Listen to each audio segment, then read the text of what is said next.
Mariborski šerif Kangler je spet v novicah. Novo službo pa ima tudi nekdanji mariborski župan Franc Kangler. Čeprav je po poklicu policist, se je raje prijavil na razpis ptujske medijske družbe Radio Tehnik Ptuj in bil med 4 kandidati tudi izbran. Prevzel bo organizacijo prireditev in evropske projekte, saj so, kot pravijo v družbi, pretehtale njegove delovne izkušnje, tudi v mednarodnem prostoru, predvsem izkušnje s pridobivanjem evropskega denarja. Čestitam, Franci, od policaja do poslanca pa do šerifa, ne?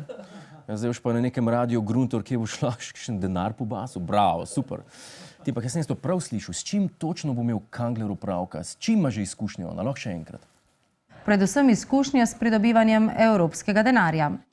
To ste pa pravega dobili. Bravo, ja.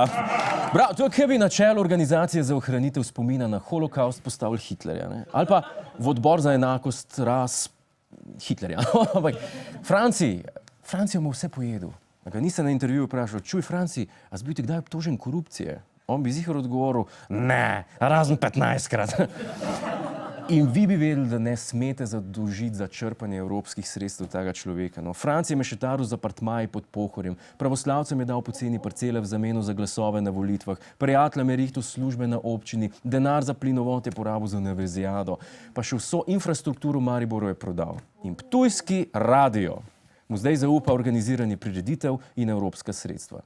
Sam ne reči, da vas nismo opozorili, je tako? In če je Radio Tednik malina, poje Kangler bober. Sam to, da vam je jasno. Ne vem, kdo ga je spet s kletke spustil, okej. Očitno se vedno najdejo lepe službice za naše politike, ki neumorno molzajo našo državo.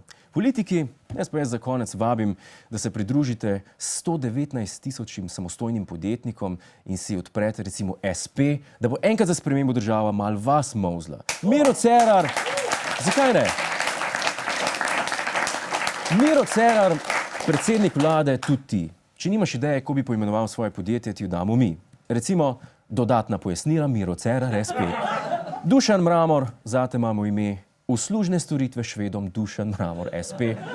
In če bi šel Pahor registrirati na iPad svoj SP in bi ga vprašal, za katero dejavnost se želite registrirati, bi rekel, za vse, saj sem vedno predsednik. Imamo pa tudi zate ime Borut, umetniške inštalacije, Borut Pahor, SP. Janez Janša pa imel podjetje Import, Export, Janez Janša, SP. Pardon, doktor Janez Janša, SP. Dejte politiki, nares kaj lepega za to državo, no.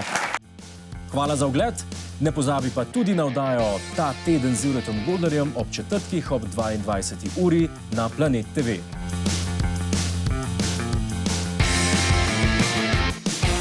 Hej, tujec! Polajkaj nas na Facebooku, posledi nas na Twitterju in naroči se na naš YouTube kanal.